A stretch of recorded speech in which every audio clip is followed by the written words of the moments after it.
এই ছেলে, এখানে তোমাকে আর একটা কথা বলে রাখছি, তুমি মনে রেখো। তুমি কথাকে উল্টে ধরিও না। আজকে তুমি ঢাকা সাভারের কথা উল্টে ধরেছ, তোমার ভুল হয়েছে, তুমি ভুল শুনেছ। আমি বলেছি টিভিতে আন্তর্জাতিক খেলা, ক্রিকেট, ফুটবল দেখা তো বহু দূরের কথা। আমি বলেছি আন্তর্জাতিক খেলা টিভিতে দেখা তো বহু দূরের কথা, আন্তর্জাতিক খেলার গল্প যেখানে চলে সেখানে বসে থাকাও হারাম। দেখি কোন মায়ের বেটা এই ফটোকে উল্টে ধরতে পারে। আর তোমার বাড়ির উপরে, 5 তলা বাড়ির উপরে অনেকগুলি পতাকা, তার একটা হচ্ছে ব্রাজিলের পতাকা। তুমি ব্রাজিলকে চিনো কে? তুমি কি ব্রাজিলকে চিনো কে? আচ্ছা, তুমি কি কোনোদিন ভেবেছো ব্রাজিলকে? তোমার বিদ্যা তো নেই, তোমার কি একটু বুদ্ধিও নেই? তুমি কি মানুষই নও? রাজশাহী চাঁপাইনবাবগঞ্জের ভাষাতে তুমি কি অমানুষ? তোমার ভিতরে কি কোনো মানবতাই নেই? ওরা ইহুদি, ওরা খ্রিস্টান, ওরা ইহুদি, ওরা খ্রিস্টান। শোনো, যদি তারা শোনে যে তুমি পায়খানায় পড়ে গেছ তাহলে অট্ট হাসি দিবে, আর যদি তোমাকে পাশে পাই তাহলে তোমার মাথার উপরে লাথি মারবে, আর যদি তোমাকে পাশে পাই তাহলে আরো 3 বালতি পায়খানা তোমার মাথার উপরে দিয়ে দেবে। বলো দেখি ওরা কারা? ওরা ইহুদি, ওরা খ্রিস্টান, ওরা জন্মসূত্রেই তোমার শত্রু। ওরা বলছে তোমার নবী ভুয়া, মুহাম্মদ সাল্লাল্লাহু আলাইহি ওয়াসাল্লাম ভুয়া নবী। নবী হলে আমাদের মধ্যে থেকে হবে কেন? ইব্রাহিম আমাদের, সুলাইমান আমাদের, দাউদ আমাদের, মুসা আমাদের, ঈসা আমাদের, ইয়াকুব আমাদের, ইউসুফ আমাদের, সব নবী আমাদের।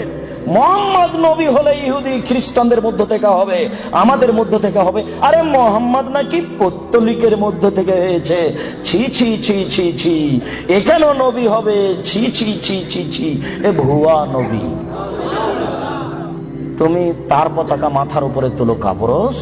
তোমার বিদ্যাকে আমি কবর দিতে এসেছি, তুমি মনে রেখো তোমার আমি কিছু না কিছু উপকার করবই করবো ইনশাআল্লাহ।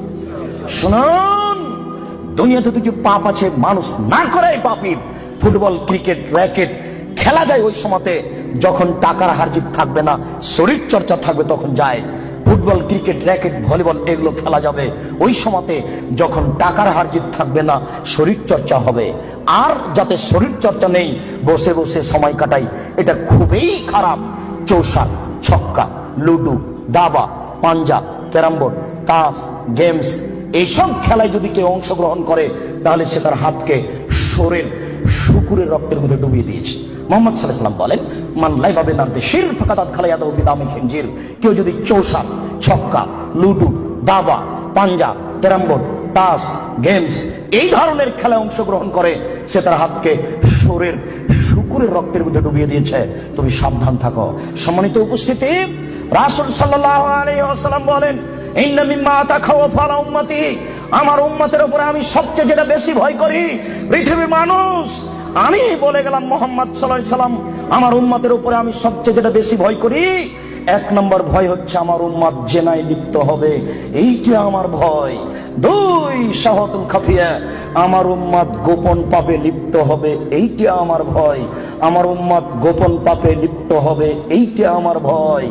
ছেলে মেয়ে, যুবক যুবতী গোসলখানাতে ঢুকলেই পাপ করছে, একাই হলেই পাপ করছে। পুরুষ নারীর জন্য যে কত জেনার গোপন পাপের ব্যবস্থা হয়েছে এখন হিসাব করা যায় না। এই ছেলে, তুমি আছো ঢাকা লালবাগে আর তোমার বান্ধবী আছে লন্ডনে, 2 জন মিলে মোবাইলে গল্প করছো গোপনে। গল্প করতে করতে জামা কাপড় খুলতে লাগলে, খুলতে খুলতে খুলতে এখন 2 জনই উলঙ্গ। 2 জন 2 জনকে দেখতে পাচ্ছে, 2 জনের মধ্যে ব্যবধান হলো 5000 কিলোমিটার। অবাক গোপন পাপ, আশ্চর্য, অবাক। এই ছেলে, তুমি যখন থাকো না তখন তোমার মা মোবাইলে গোপন জেনা করে, প্রেমের গল্প করে, তোমার মা তাহাজ্জুদ পড়ে। এই ছেলে শোনো, তুমি আর তোমার মা যখন থাকে না তখন তোমার বোন মোবাইলে জেনার গল্প করে। মোবাইল মানে জেনা। আল্লাহ নবী 1450 বছর পূর্বে বলেছেন আমার উম্মত গোপন পাপে লিপ্ত হবে। 15 বছর পূর্বে এইভাবে গোপন পাপ মোবাইলে হতো না। 20 বছর পরে আরো গোপন পাপের কত পথ বের হবে তা আপনাকে আমি এখন ভাষায় বুঝাতে পারবো না। মুহাম্মদ সাল্লাল্লাহু আলাইহি ওয়াসাল্লাম বলেছেন আমার জীবনে বড় ভয়, 1 আমার উম্মত জিনায় লিপ্ত হবে, 2 আমার উম্মত গোপন পাপে লিপ্ত হবে। আপনাকে আমি কি দিয়ে বুঝাই সম্মানিত দিনী ভাই? মুহাম্মদ সাল্লাল্লাহু আলাইহি সাল্লাম বলেন, রাত যখন অর্ধেক হয় তখন সমস্ত আকাশের দরজা খুলে দেয়। যে ব্যক্তি আল্লাহর কাছে প্রার্থনা করে তার প্রার্থনা কবুল হয়ে যায়। যে ব্যক্তি যা চায় আল্লাহ তাকে তাই দিয়ে দেন। যে ব্যক্তি বিপদে পড়ে বলে আল্লাহ আমাকে বাঁচাও, আল্লাহ তাকে বাঁচিয়ে দেন। ইল্লাল বাগিন বে ফারজেহা, তবে যার জেনার সম্পর্ক আছে তার কথা কবুল হয় না। এই ছেলে শোনো, তুমি ম্যাট্রিক পরীক্ষা দিয়েছো, আল্লাহর কাছে প্রার্থনা করছো আল্লাহ আমার রেজাল্টটা ভালো করে দাও, আল্লাহ আমার রেজাল্টটা ভালো করে দাও, আমাকে গোল্ডেন দাও।